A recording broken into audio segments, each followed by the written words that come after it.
கடலூர் மாவட்டம் வடலூர் வள்ளலார் சத்தியஞான சபையில் 155வது தைப்பூச ஜோதி தரிசனம் நடைபெற்றது. இதில் பல ஆயிரம் பேர் பங்கேற்று தரிசனம் செய்கிறார்கள். இது பற்றிய கூடுதல் தகவல்களோடு இணைகிறார் செய்தியாளர் செந்தில்துரை. விவரங்கள். வாடினேன் என்று கூறிய வள்ளலார் வடலூரில் சத்தியஞான சபை 1872 அன்று தைப்பூச நாளில் நிறுவினார். அன்றைய தினம் முதல் ஜோதி தரிசனத்தை தானே முன்னின்று நடத்தினார். அப்போது முதல் வடலூர் சத்தியஞான சபையில் தைப்பூச நாள் அன்று ஜோதி தரிசன பெருவிழா சிறப்பாக நடைபெற்று வருகிறது. இதன்படி இன்று 155வது தைப்பூச பெருவிழா நேற்று 31ஆம் தேதி கொடியேற்றத்துடன் தொடங்கியது. தொடர்ந்து விழாவின் முக்கிய நிகழ்வான ஜோதி தரிசன பெருவிழா நடைபெற்றது. இன்று காலை 6 மணிக்கு முதல் கால ஜோதி தரிசனம் நடைபெற்றது. அப்போது கருப்பு, நீலம், பச்சை, செம்மை, பொன்மை, வெண்மை, கலப்பு திரை ஆகிய 7 திரைகளை அடுத்தடுத்து நீக்கப்பட்டு ஜோதி தரிசனம் காட்டப்பட்டது.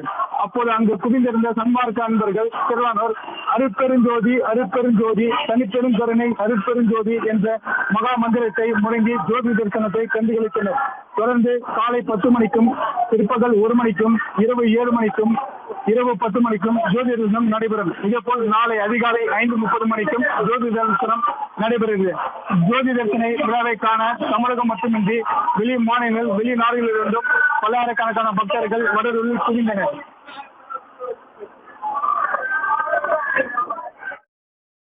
விவரங்களை வழங்கியமைக்கு நன்றி செந்தில்துரை. உடனுக்குடன் செய்திகளை தெரிந்து கொள்ள சன் நியூஸ் பெல் ஐகானை கிளிக் பண்ணுங்க.